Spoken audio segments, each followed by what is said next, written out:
Mesdames, Messieurs, bonsoir. Merci de nous retrouver pour cette édition d'information. Voici le sommaire. Les candidats à l'examen du brevet d'études du premier cycle de BEPC plongent depuis ce lundi matin pour les différentes épreuves de composition. Vous suivrez dans cette édition le constat des lancements à Cotonou comme à Abomey-Calavi.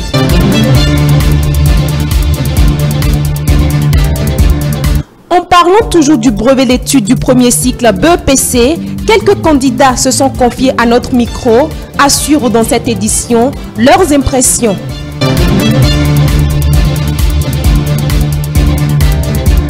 En fin d'édition, nous vous ferons revivre le compte rendu des différents plateaux de l'émission Dimanche c'est politique. Voilà pour le sommaire.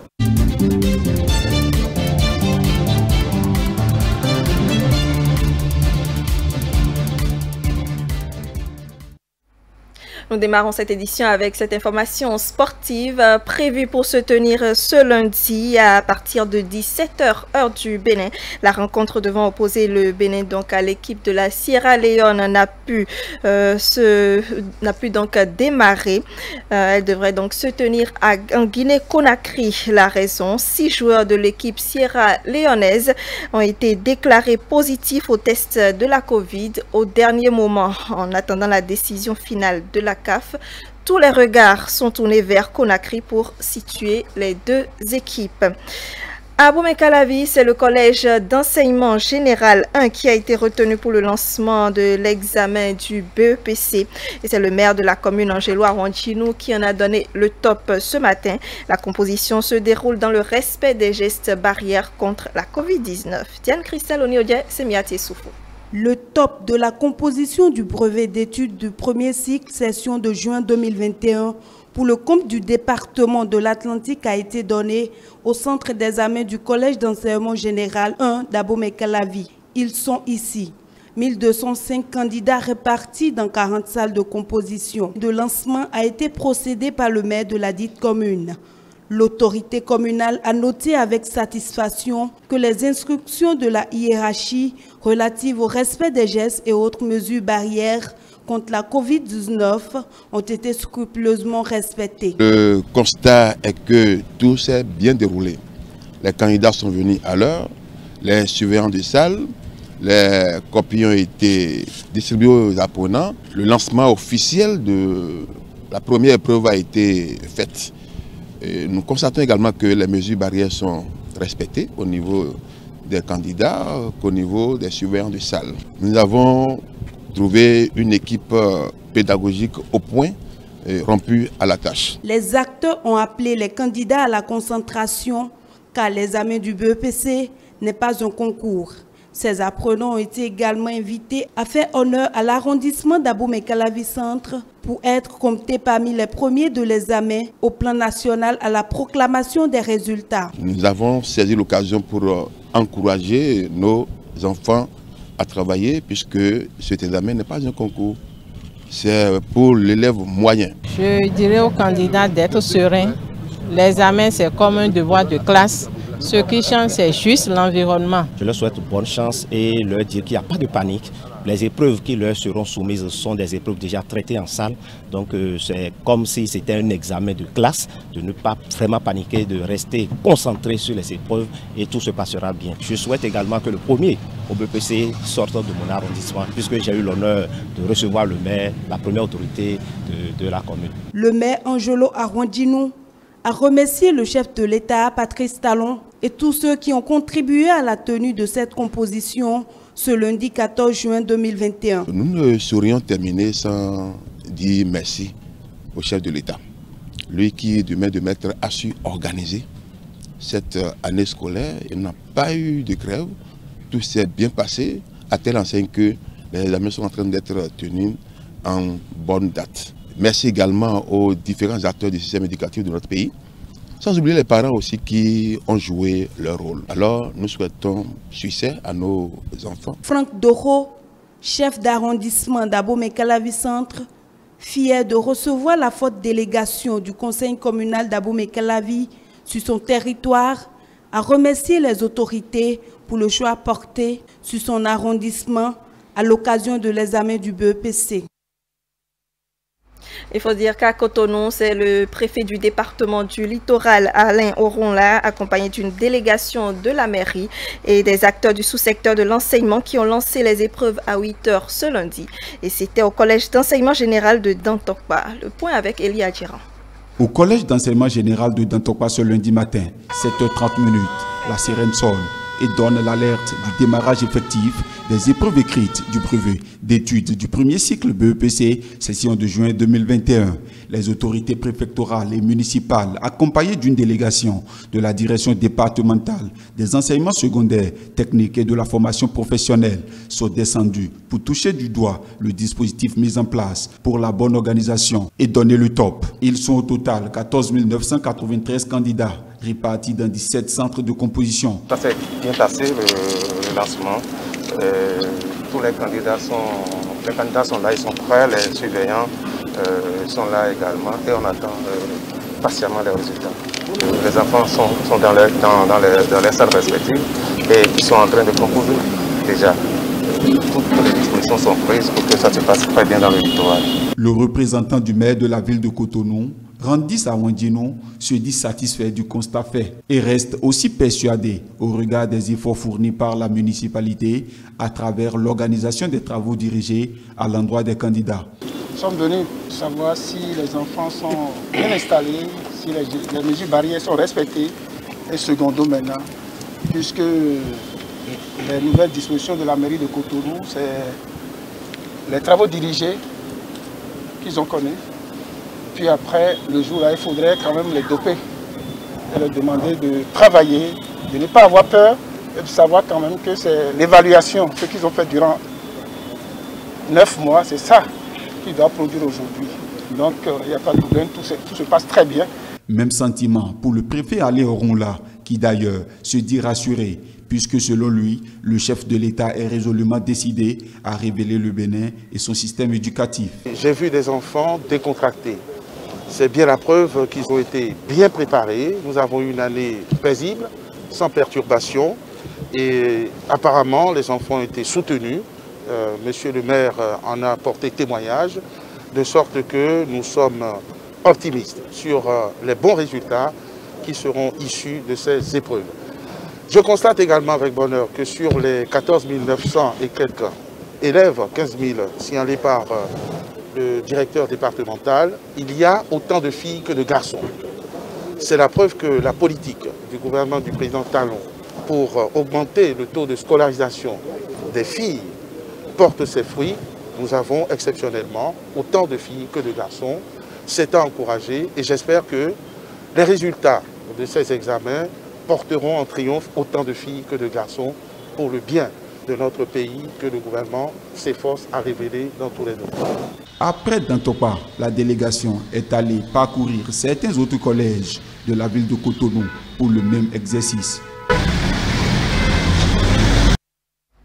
Et à l'issue de cette première journée de composition du BEPC, une équipe de notre rédaction est allée recueillir l'avis de quelques candidats. On les suit.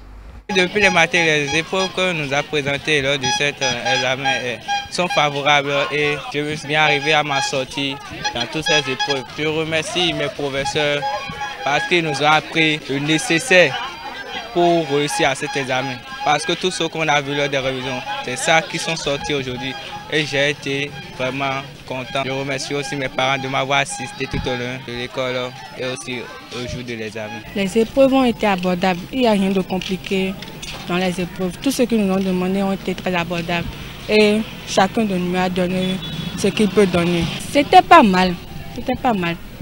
Les professeurs se sont bien organisés, tout s'est bien déroulé.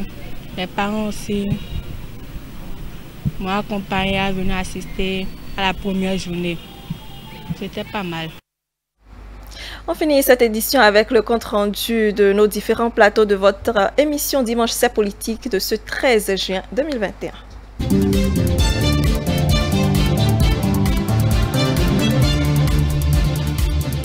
Le professeur Pierre Dosouyovo s'est exprimé sur la gouvernance en cours au Bénin. Reçu sur l'émission L'entretien du dimanche, il a salué les réformes engagées par Patrice Talon, Eli Adjiran. Pierre Dossouyovo, l'invité de Angèle Touboula, est séduit des réformes engagées par le président Patrice Talon.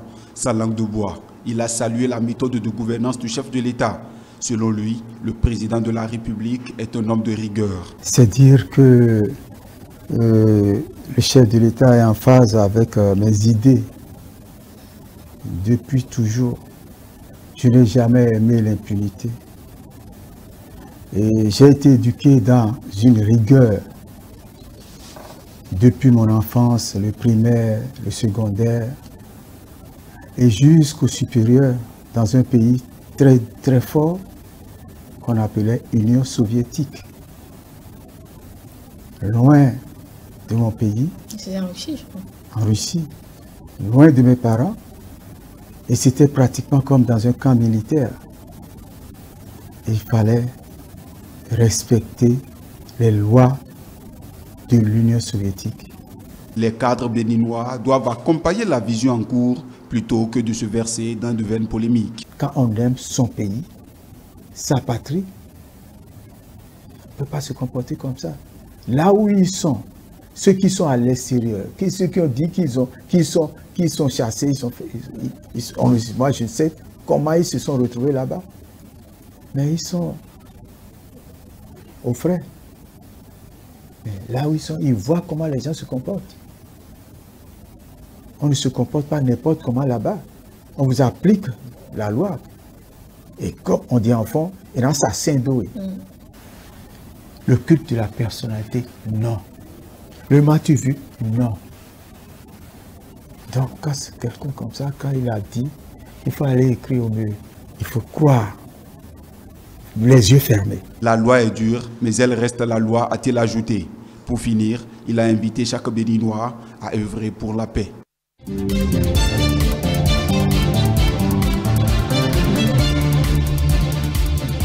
Flambée des prix des denrées alimentaires, la restructuration des stations Sonacop et le match Sierra Leone, Bénin à Conakry sur l'émission L'Hebdo des éditorialistes de ce dimanche 13 juin 2021. Pour plus de précisions, suivez les avis des débatteurs de Théodule Ronsa sur les questions. C'est Anne-Christelle Oniodje pour Le Point.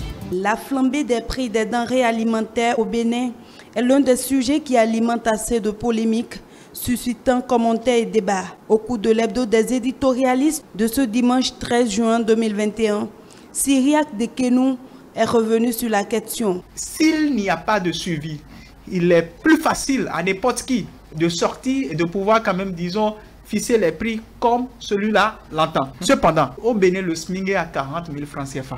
Le coût de la vie au Bénin pendant ces 7 dernières années a véritablement augmenté. Si le SMIC au Bénin ne suit pas l'évolution du coût de vie en République du Bénin, c'est qu'on peut tout faire, mais on aura toujours des regrets parce que le pouvoir d'achat du Béninois doit être véritablement conséquent. Les avis des uns et des autres divergent sur la question. Félicien Fagnon et Josué Mekwenou analysent autrement la situation. Nous ne sommes pas en France, nous sommes au Bénin. Nous sommes à Cotonou, en dehors de Cotonou et certaines villes, on a quand même des campagnes qui nous entourent. Alors, qu'est-ce que je veux dire par là? Si les différents programmes mis en place par le gouvernement pour encourager la production agricole, si chacun adhérait à ça et faisait cet effort-là, je pense que le coût des produits, des denrées alimentaires ne nous dirait rien. Les producteurs ont produit comme ils ont l'habitude de produire. Les producteurs n'ont pas eu vraiment la faveur de la pluviométrie et donc cela justifie déjà quelque part certainement que les récoltes n'ont pas été à la hauteur des attentes. L'autre sujet brûlant qui a fait objet de débat est la décision prise par le gouvernement au Conseil des ministres ce mercredi 9 juin 2021 sur la liquidation des stations Sonacop. Sur la question, les débatteurs ont également opiné. Je pense que la Sonacop est partie de sa plus belle mort.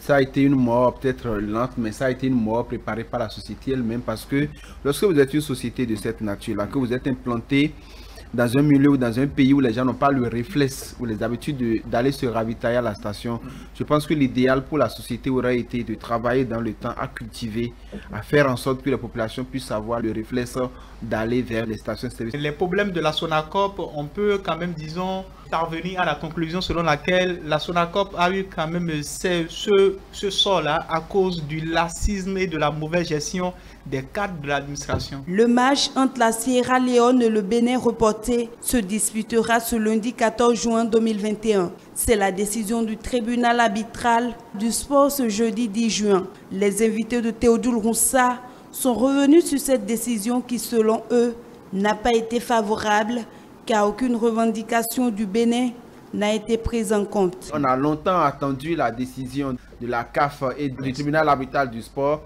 Et quand la décision finalement elle a été rendue, j'ai été très déçu de constater que tout ce que le Bénin portait comme doléance n'a pas pu prospérer. Lorsque la décision de la CAF est sortie, j'ai dit que d'autres dirigeants de la fédération béninoise nous auraient obtenu un meilleur résultat.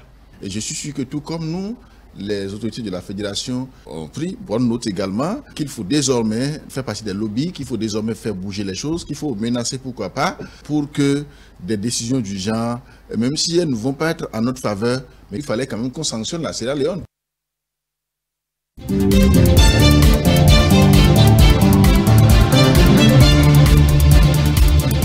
La création du parti Restaurer la confiance, en abrégé RLC, la tournée du chef de file de l'opposition en direction des institutions et le 3e anniversaire de la cour Djogbenou sont entre autres sujets débattus au cours du décryptage de ce dimanche 13 juin 2021.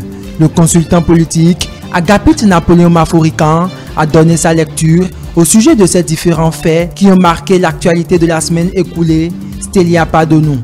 Le consultant politique Agapit Napoléon Maforican salue la mise sur les fonds baptismaux ce samedi 12 juin 2021 du parti Restaurer la confiance RLC. Il est convaincu de ce que l'avènement de cette nouvelle force de l'opposition fera bouger les lignes au sein de la classe politique. L'environnement de création du parti, peut-être avec la léthargie qu'on observe peut-être au niveau de FCBE depuis la fin de la présidentielle, peut lui offrir un champ favorable. L'avènement de RLC est une bonne chose parce qu'il permet désormais sur le terrain une animation de la vie par l'opposition. Il renforce les réformes du système partisan. Les prochains scrutins augurent déjà d'une lutte acharnée entre les partis de l'opposition et de la mouvance. Il faille tout de même avoir de la retenue pour ce qui est des projections sur 2023, estime Agapit Napoléon Maforican. Rien n'est taillé dans du marbre.